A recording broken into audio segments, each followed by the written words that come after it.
Que é um assunto que, cara, eu acho que da Bíblia é um dos assuntos que eu mais estudei, que é escatologia, que são os tempos Finais. finais. O que que tá acontecendo? A gente tá vivendo os tempos finais, há sinais, segundo a Bíblia, proféticos, e a gente não falou dessa pedra Ah, tá. Isso também. aqui é uma coisa simples. Depois eu falo Tá dela. bom. Bom, na verdade, Porque tem esse movimento, né? A claro, pandemia faz parte claro, disso, o anticristo já tá aí. Aliás, a gente tá perto da segunda volta de claro, eu Cristo, acredito que sim. sim? Mas vamos lembrar uma coisa. Quando os discípulos perguntaram para Jesus: que sinal haverá de tua vinda e da consumação dos séculos, do fim do mundo, Jesus falou assim: olha, cuidado que ninguém engane vocês. Porque Primeira coisa que ele já virão, falou. cuidado, virão muitos em meu nome dizendo: eu sou o Cristo, enganarão a muitos. Certamente, isso está em Mateus capítulo 24. Depois, quem tiver uma Bíblia em casa, procure aí, Mateus capítulo 24. Ele fala o seguinte: certamente vocês ouvirão falar de guerras e rumores de guerras. Não se assustem, ainda não é o fim. Se levantará nação contra nação, reino contra reino. Haverá fomes e terremotos em vários lugares. Mas isso é apenas o princípio das dores. Princípio das dores, exatamente. Então veja bem, guerra tem no mundo desde que o mundo é mundo. É. Fome, a Bíblia fala fome no Egito na época de José. Então não vou falar assim, o mundo está chegando ao fim porque está tendo guerra. O mundo está chegando ao fim porque está tendo fome. Não faz sentido. Mas o Apocalipse coloca alguns elementos que indicavam quando nós estivéssemos chegando próximos ao fim. Embora, nota de rodapé aqui, ninguém sabe o dia nem a hora da volta de Jesus. É estupidez. Tentar adivinhar. Não, claro, não podemos isso. Você entendeu? Bom, mas a gente pode saber a proximidade dos tempos em que vivemos. Então tem algumas coisas no Apocalipse que são características do tempo do fim. Exemplo, Apocalipse 11, 19. Diz assim: as nações ficaram iradas. Chegou, porém, o juízo de Deus, e o tempo determinado para ele dar o prêmio aos seus santos e aos profetas, e o tempo para destruir os que estão destruindo a terra. Ora, na época de Cristo não tinha como destruir a terra. O Apocalipse estava fazendo uma profecia de uma época em que a terra poderia ser destruída por seres humanos, coisa que na época do Apocalipse não tinha como. E ele fala depois das pragas de Deus que iriam cair. Essas pragas não caíram ainda. Mas os vislumbres dela... Não caíram? Não. A peste não é... A do Apocalipse, né? É. Mas os vislumbres delas podem estar já batendo as portas. Quer um exemplo? Quer. Diz que um anjo derramou a sua taça sobre o sol, e foi-lhe dado queimar aos homens com grande fogo. Os homens se queimavam com um intenso calor e blasfemavam o nome de Deus que tinha autoridade sobre essa praga. Olha o problema da camada de ozônio, o efeito estufa, o que está acontecendo com o sol. O outro anjo derramou a sua taça sobre os rios e fontes d'água e mares, que se tornaram como sangue de morto. Sangue de morto não é vermelho, dessa cor. Sangue de morto é escuro, é fétido, é quase coagulado. Como é que tá Pinheiros, Tietê, Lagoa Rodrigo de Freitas, as águas do mundo? Poluição. As previsões é que até 2025 a guerra do mundo vai ser pela água. É. Fala do anticristo, que ia dominar o mundo inteiro de uma maneira algorítmica. Pacífica. Pacífica, porque é um algoritmo. O 666. O que é o 666? O que é o 666? Na época do Antigo Testamento, Deus deu algumas normas para os judeus. O povo do Oriente Médio, ele é muito simbólico, sabe? Ele tem muito esse lance do símbolo que aqui no Ocidente a gente perde. Então o judeu pode olhar, ele usa o paiot, que significa alguma coisa, o kippah, que é aquele chapeuzinho na cabeça. E Deus falou o seguinte: olha, vocês vão pegar a lei de Deus, escrever um resumo da lei de Deus e vão colocar por frontal entre os olhos, numa caixinha aqui, e também na mão de vocês. O judeu hoje usa na mão esquerda. É. Pode olhar aqui no Muro das Lamentações, você vê o judeu orando lá, né? Baruch atah Beshem Adonai Eloheinu melech haolam. E ele vai orando no muro e ele tá com aquela caixinha preta aqui e outra na mão. Aí no Apocalipse a gente vê que o inimigo, o diabo, que se vale do anticristo, assim como Deus envia o Cristo... O anticristo é a versão do Cristo pro demônio. Pro demônio, É. o anticristo. Ele faz uma paródia de Cristo. Aí, como Deus no Antigo Testamento pediu aos judeus para ter a lei de Deus na testa e na mão, o anticristo coloca também um sinal, uma marca, na testa e na mão. Então significa uma época em que a lei de Deus vai ser questionada. Nessa época em que a lei de Deus for questionada, diz o Apocalipse, ninguém poderá comprar nem vender, senão aquele que tem a marca da besta e o número do seu nome. Ora, esse número é 666. Aí muita gente pega isso e fala o seguinte, então vamos começar a calcular, Hitler dá 666, o Papa, o Saddam Hussein, Bill Gates, até a Ellen White, que é uma pioneira do Adventismo, ela dá 666, mandíbula, tudo dá 666, né? No grego está o seguinte, aquele que tem entendimento, calcule. E essa palavra calcule no grego ali é a mesma palavra para faça a contabilidade daquilo que o anticristo vai fazer. E o que o Apocalipse deixa bem claro, que o anticristo vai ser a revigoração do Império Romano, que era o inimigo do povo de Deus. E por que 666? Na cultura da Babilônia, o 6 era o número base para você fazer qualquer cálculo. Era um número divino. Tanto é que quando Nabucodonosor ergue uma imagem, ela tinha 60 côvados por 6. 60 por 6. O 6 era um múltiplo divino. E ali você tem o 666, múltiplo de 6. Agora o Apocalipse fala que ele vai controlar a economia. Os povos da terra vão segui-lo. Ninguém vai poder, falando quem pode pelejar com ele. E o que nós estamos vendo agora é um mundo caminhando pela primeira vez na história para uma unificação mundial. De moeda? De tudo. Parece até teoria da conspiração que eu vou falar, mas não é. O mundo está caminhando para uma unificação. Rodrigo, mas nunca. Aqui no Brasil mesmo a gente vê a briga dos de esquerda com os de direita. O pessoal não está entendendo. Essa unificação não significa unificação de mente, mas unificação de propósito. Que é um exemplo que o mundo pode se unir por um propósito, apesar de se odiar mutuamente?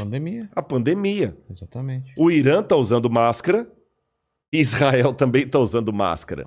Os palestinos estão jogando foguete lá em Israel, o Hamas, mas o israelense está usando máscara, o palestino também.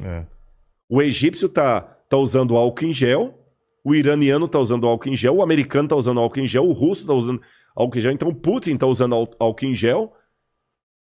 A mesma coisa o presidente do Brasil, o presidente da Argentina, da Venezuela, o mundo parou. Então é possível essa união do mundo inteiro em algumas coisas mesmo. Ela não só é possível, como ela é um caminho sem volta. Por que está falando tanto em criptomoeda? Nós já estamos passando por uma transição do dinheiro. Dinheiro de papel, né? De papel, você entendeu? Dinheiro baseado em tesouro nacional. E o mundo hoje precisa. Isso aqui não é uma defesa do Rodrigo, não é um desejo do Rodrigo. Eu estou falando de uma tendência. Tendência. O mundo precisa se unificar porque existem, Vilela, alguns elementos hoje que estão à solta, como se fossem crianças bagunceiras numa casa cheia de faca, de garfo, de objetos cortantes e letais, sem um adulto para controlar essas crianças. Você jamais faria isso. Quais são as crianças que estão à solta no mundo e precisam de um adulto para controlá-las? Um preceptor, uma babá? Internet. Quem tem domínio da internet? Você na internet você pode encontrar o podcast do Inteligência Ilimitada, mas você também pode encontrar uma fórmula para fazer um coquetel Molotov. O camarada pode assediar você para fazer parte do Estado Islâmico. Quem controla a internet? Nem os Estados Unidos. Não, tá na mão de ninguém. Quem controla tráfico de drogas e de armas em nível mundial? Ninguém. Lavagem de dinheiro tá aí. O terrorismo tá aí e lavam dinheiro. Quem controla bolsa de valores? A economia do mundo não aguenta por mais 20 anos nas mãos da bolsa de valores que é especulativa. Se cair a bolsa de Tóquio, você nunca foi ao Japão, mas você pode perder o seu emprego e essa casa aqui porque caiu a bolsa de Tóquio. O Bradesco pode falir porque teve um crash na bolsa de Nova York. E a gente viu, essa pandemia viu como nós estamos economicamente vulneráveis. Economicamente vulneráveis. Quem controla o terrorismo mundial? Então esses elementos... mais um. A ecologia. Não quero entrar no debate se a Amazônia é nossa ou não é nossa. O fato é que se a gente não cuidar da Amazônia, o mundo todo se ferra, caramba. Você tá entendendo? Então não tem mais esse negócio assim, é meu. Então hoje a gente precisa de um governo único que com leis mundiais controle a internet, bolsa de valores, que vai desaparecer, o reset está aí, controle a economia, gastos, terrorismo e tudo mais. E os países, por mais que continue havendo direita e esquerda, situação e oposição, não interessa, Islã e cristianismo, vai precisar se unir, não porque eles se amam, porque não tem outro jeito. E essa união está muito parecida com o caminho de preparação para o anticristo. Agora, a minha questão aqui não é cair naquela esquizofrenia escatológica de achar agora que qualquer coisa eu tenho que evitar porque senão é a marca da besta. Eu já vi gente, isso aqui é sério, que não quer deixar colocar o revolvinho da temperatura na testa da mão, que aquele é a marca da besta. Calma. Estupidez, não tem nada a ver um negócio desse, gente, tá bom? Agora, quando esse governo único se interpuser entre a minha fidelidade a Deus e a minha fidelidade ao Estado, esse é o único momento em que eu estou livre perante Deus para ter uma desobediência civil, social. Porque a própria Bíblia me ensina a ser obediente às autoridades constituintes. Mesmo quando Nero estava no poder, Pedro escreveu: respeitem as autoridades constituídas. A César o que é de César. Dai César o que é de César. Pague os impostos. Seja um bom cidadão.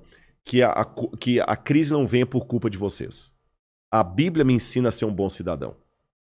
Porém, a própria Bíblia fala: quando o governo der uma ordem, a Bíblia não diz isso explicitamente, diz assim, em termos filosóficos. Sim. Quando o governo der uma lei que vá contra os mandamentos da lei de Deus, como os companheiros de Daniel na Babilônia, enfrente a morte se preciso for, mas não ceda. Talvez essa seja a diferença de um teólogo apaixonado por Deus e pela Bíblia e alguém que simplesmente é um acadêmico livre. Porque que especialista em literatura inglesa, em sã consciência, teria coragem de morrer por sua interpretação de Shakespeare?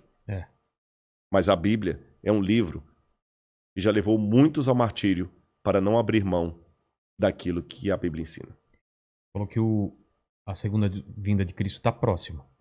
Mas, segundo os eventos, o anticristo chega antes. Chega antes. Ele antecede a volta de Jesus. E já está por aqui? Você acha? Eu acredito assim, lendo a Bíblia, o anticristo, ele é um poder, era o poder romano, porque João já falava lá, o anticristo já opera entre nós. E João fala, muitos anticristos já saíram pelo mundo. Ele só está aguardando aquilo que o detém. Então o anticristo naquele tempo era Roma. Os exegetas veem, a besta era Roma. Só que a Bíblia fala, através do apóstolo Paulo, que havia uma grande apostasia do povo de Deus. Que palavra é essa, apostasia? Eles abandonariam a fé, se uniriam a Roma, e Roma no futuro voltaria travestida de cristã, por isso que é o anticristo, nome que não aparece no Apocalipse, mas aparece nas epístolas de João. Tá. Anticristo, anti em grego, é aquele que toma o lugar de. Então o anticristo é aquele que toma o lugar de Cristo e vai dominar o mundo. Então a minha sugestão para todos é o seguinte, fiquem atentos às propostas governamentais. Qualquer coisa que não infrinja a minha fé naquilo que eu entendo pela Bíblia ser o correto, eu vou seguir. Eu vou me vacinar.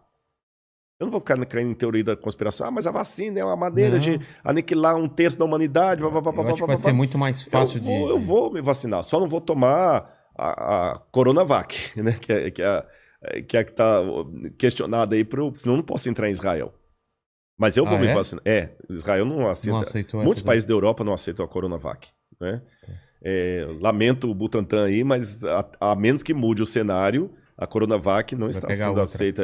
A Pfizer, ou a Moderna, ou a outra, lá de Oxford. Essas são aceitas. Mas eu vou me vacinar. Você está entendendo? Agora, não vou cair em teoria da conspiração. Agora, o dia que houver uma lei que se interpuser entre a minha fidelidade e aquilo que Deus pediu de mim, aí eu estou disposto a enfrentar até a morte.